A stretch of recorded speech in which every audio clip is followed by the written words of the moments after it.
Hi, everybody. It's been a while since I've had a chat with you. Where have I been? Uh, I was finishing my Phoenix class, and then I took some time to kind of think about what's happening to us, what's happening in our country, what's happening in the world, and like so many of you, observing the changes, um, watching, mourning the death of John Lewis, and just the chaotic eruptions in our society. And it's Abby, my dog. And I've been wondering what it is I could say to you that would, you know, be of value to you. And I always come from my background in healing, my background as a medical intuitive, my life as a kind of contemporary mystic. And so I've put together a couple of thoughts that might be useful to you, I hope. And that's that, I've received a number of letters, and I have to say the content doesn't surprise me, but I would almost say I've been waiting for people to say just about now, as the number of deaths rise in our country and as the virus is kicking in again in Europe and doesn't show any sign of calming down in our country. And as parents are beginning to worry, including parents in my own family, about what to do with their kids in school, and the questions about just everything that's coming up. We have an interesting mechanism in us that for decades now we've had a very independent kind of what I'd call inner theology, a sort of a I'm on my own spirituality, a sense that we create our own spiritual life. We create our own spiritual path. We are able to explore and have this idea that heaven's an option, God might exist. The mysterious world of maybe it is, maybe it's not, does it matter, etc., etc. And in a sense, that's as it should be during these years of discovering and examining and exploring this mystical truth that we indeed do co-create our reality, which is an expression of the power of the divine within us. And so as we're exploring that, it is changing our understanding of the nature of the divine. Co-creation puts us on different footing. If we co-create, then how do you pray with that? How do you have a relationship? What about that mythology of the parent-child, the God that comes in and swoops in and saves you from terror and etc.? So the parent-child archetype has to somehow or other evaporate and be replaced by something more mature. That is, I guess you're not coming down here and parenting me. I guess I have to co-create my way out of this. And we're in between these mythologies, because what's going to replace the parent-child? And deep in our archetypal bones, we need a mythology of the divine. Even though we might think we don't, we do. But we have yet to concretize that. We've yet to kind of figure out what that's going to be. And yet, and while let me just say, while we feel independent and things are going great, the, shall we say, organic theology of I co-create my reality, I'm just fine, and I will use the power of my mind and my will, and I'll just make choices, and choices have consequences, and I'll just kind of create my life as I want and explore my inner nature, and etc., that all works fine. And then what happens when the outside world becomes more chaotic than your inner choices can keep up with? What inevitably happens is that the inner child wakes up and begins to crave the parental archetype. And so people start wondering, hey, what's going on here? And inevitably, I will get questions about, hey, how's God letting this happen? And what's going on here? And, when's the support team coming down and going to fix this up, etc.? I knew, I could almost think at any moment now I'm going to get an email or emails with that question, like, what, how can God let this happen? All these people are dying and blah, blah, blah, blah. And sure enough, the emails started to come in. And that chaotic thought, as more lives are out of control, that old world way of thinking, that somehow we're going to be saved from something that's going to come down and say, all right, that's enough. Have you had enough? I'll just come and put things back together.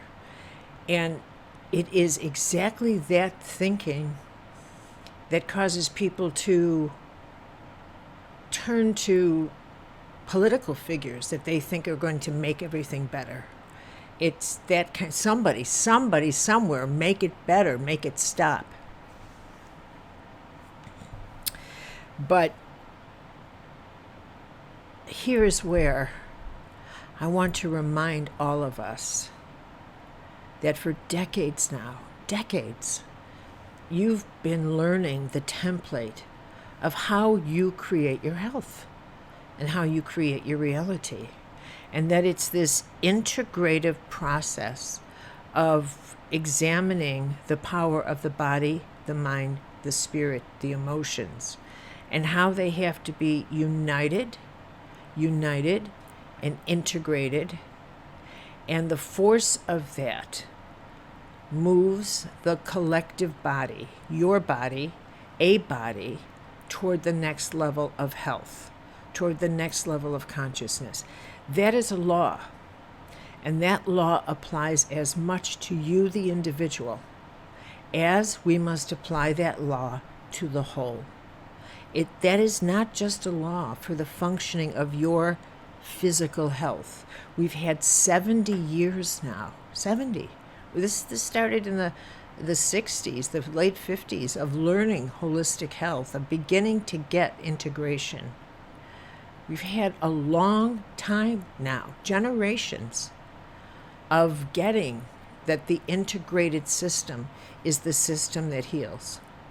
That is a universal law, not a political law, not a religious law. It is a cosmic, universal law.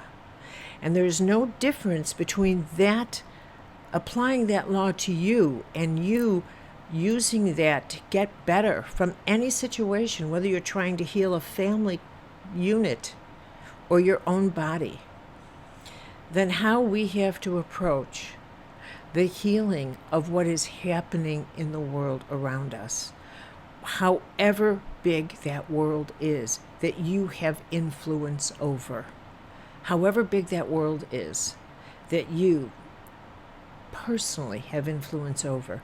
And to that I will say, you have no idea how much your thoughts influence the greater world that you cannot see. You cannot see.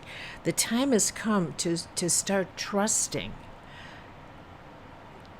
the power of your invisible self, of your sacred self, of your divine organic self. That the time has come for us to rely upon the power and the technology of the soul to do its work in the collective. And that's very, that's very hard for us, because we are people given to, I want to see proof, I want to see proof, I want to see how this makes that happen. I want to see how A equals B. I want a resolution that quickly resolves it, and I want the resolution in my hands. That's not the way the mystical world works. It'll never work that way. It will never work in ways that satisfy our five senses. It is absolutely opposite the way our five senses work. And that's the whole nature of the mystical world. It's that leap into what cannot be seen, what cannot be reasoned with. It's the whole power of prayer. Prayer is an unreasonable thing to do. Who are you talking to? What's out there? Who's hearing you? This is where faith comes in, which is totally unreasonable. What are you believing in? And why does that have more power than anything you can make someone sign your name to in a contract that is constantly broken? But sacred contracts are never broken. They're never broken. That's the whole nature of the holy world.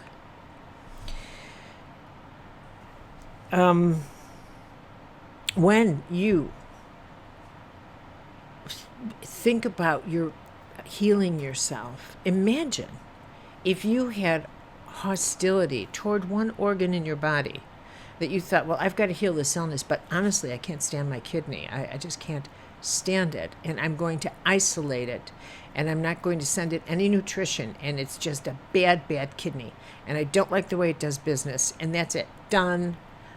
Who does that? What kind of, think of all the little cell tissue in your kidney would become hostile and starve, and how would the whole heal? This is the collective challenge we face, and it is enormous. It is, here's the thing about the mystics, that there's so many things about mysticism that has intrigued me all my life, and now I am grateful. I am so grateful that I have been an addict to mysticism. And one of the characteristics about the mystics that I was fascinated with was how so many of them, Teresa of Ávila, or Francis of Assisi, or Ignatius, or Rumi, or any of these great mystics, would reach a place, or they would have experiences into the transcendent or the cosmic and the holy, and they would come back, and they would be in what we could only call a state of enlightenment. They would illumination. And at that point, they crossed over into a realm in which articulating where they'd gone or what they experienced no longer fit into the small packages of human words. Teresa would say, my brain wanted to go with, but I'm sorry, I can't tell you what I experienced. It's so grand. It's so unexplainable. But one thing all of them had in common was to say that the unity of all life is a fact, and that all life breathes together, and it is all one huge soul. That's something, somehow we can hear that, but we can't get it. We don't get it. And I think this is where another characteristic of the mystical journey is that it is a journey of revelation, where the mystics were invited, as Teresa would say, invited to the next revelation, one at a time, like one revelation at a time, when their soul was strong enough to contain the revelation and not burst into flames, as she would put it, burst into flames from the power of what it is they were realizing. for us to even grapple with the truth that we are really all one is something we can hardly apply to our family, much less our friends. We still love so conditionally. We still love if you love. We don't turn on love until we have a reason to. Until I'll love you if. Maybe I have to find some reason to love that person. Look at those, what do you call those things? Where you want to meet somebody. What do they call those? Match, gofish.com or whatever those are called. I don't know. Dating services or whatever they are. But you fill out an application to see if I'm going to like you. To see if you qualify for me to feel good about you. Before I will even allow a positive feeling in me to emerge to a positive feeling about you. We are so cautious about allowing a positive feeling to be generated in us about another person. And then we turn it off. If you make me angry, if you scare me, we just turn it off like that. We are so far away from getting to the place where we can just be loving, period, without a target, without a reason, without a person that we feel, now, that person deserves my affection. And we're so far away from that. We look at people in need and we think, oh, that needy person, that shame on that needy person. No affection, no compassion. We have no idea what that person's journey is. None. We have no idea. None whatsoever. And again and again, every tradition teaches us, don't you judge. You have no idea. You have no idea. You do not judge. How many times do we need to be told that? And that, in fact, catching that judgment is where, look, I'm going to give that person twice as much. I judge them. And I have to go deal with the fact that I am so judgmental. And I judge because I'm terrified of that person's circumstance. And if I judge them harshly, it'll keep that circumstance away from ever coming near my life. Because that's what the truth is. That's what the truth is. And it keeps us from seeing ourselves in others. And recognizing, except for the grace of God, that could be my journey in this lifetime.